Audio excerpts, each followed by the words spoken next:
já jsem Zuzka a pojďte společně se mnou prožít můj den na ranči.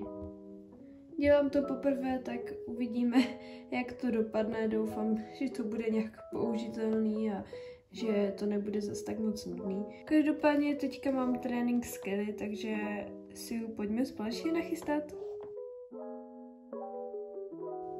Tak, nebudeme holky rušit.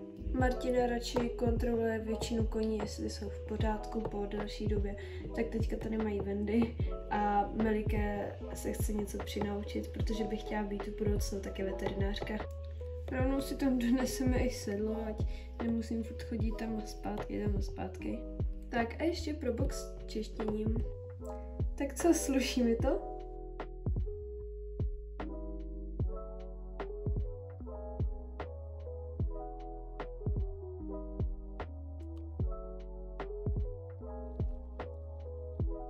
Tak, už jsme zvládli i kopyta. Se nám trošku zatáhlo, tak snad nebude pršet nebo něco. A teďka už stačí jenom nasedlat a jedem. Takže ozývám se po trošku delší době. Sedlání jsem vám nakonec natočit nemohla, protože máme trošku zpoždění a Martin už tam na mě čeká, takže si musíme pohnout.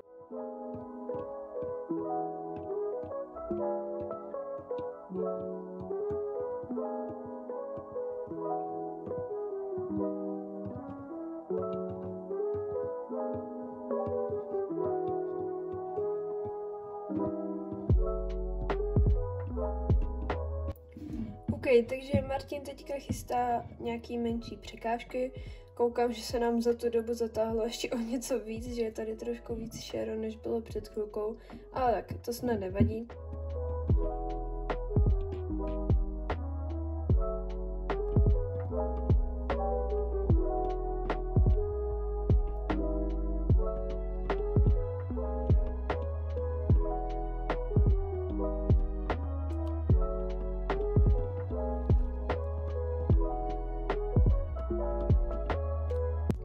Nechcete to o něco výš?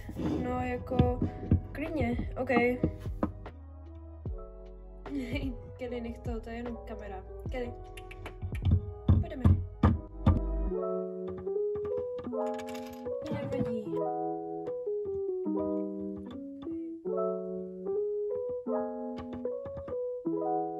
Dobře.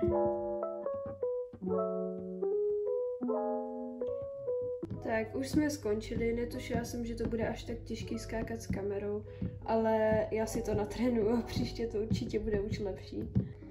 Tak já teďka odstrojím Kelly a potom se vám ozvu, jo? Tak zatím. Kde je moje holka? No jo, tady. Počkej, teďka budu mít celou zasvětanou kameru, Kelly. Klid. Dnešek je takový blbej na vlogování, nic moc se neděje, za což se omlouvám. Takovej můj normální den na ranči. A teďka si zajdeme tady do kavárničky a uvidíme, jestli si najdu ještě něco, co by tady zpestřilo tento vlog. Tak vybrala jsem si ten nejlepší borůvkový koláč široko daleko a něco na pití. Tak, už se to nese. Tak a ještě limonáda. Dobrou chuť, díky.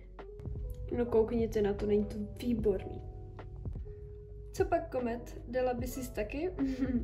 Poslední dobou se strašně, ale strašně těším na Vánoce. Jakože to se těším celý rok, ale teďka mám prostě úplně vánoční náladu a třeba doma už jsem si párkrát teda pouštěla vánoční koledy, to se musím teda přiznat, ale neskutečně se těším na ten sníh a prostě celkově na tu atmosféru, jako letošní Vánoce podle mě budou úplně superový. Totálně se nám zatáhlo, vypadá to, že bude pršet a jako, no, uvidíme. Každopádně já se s váma teďka loučím a třeba u příštího videa. Pa, pa!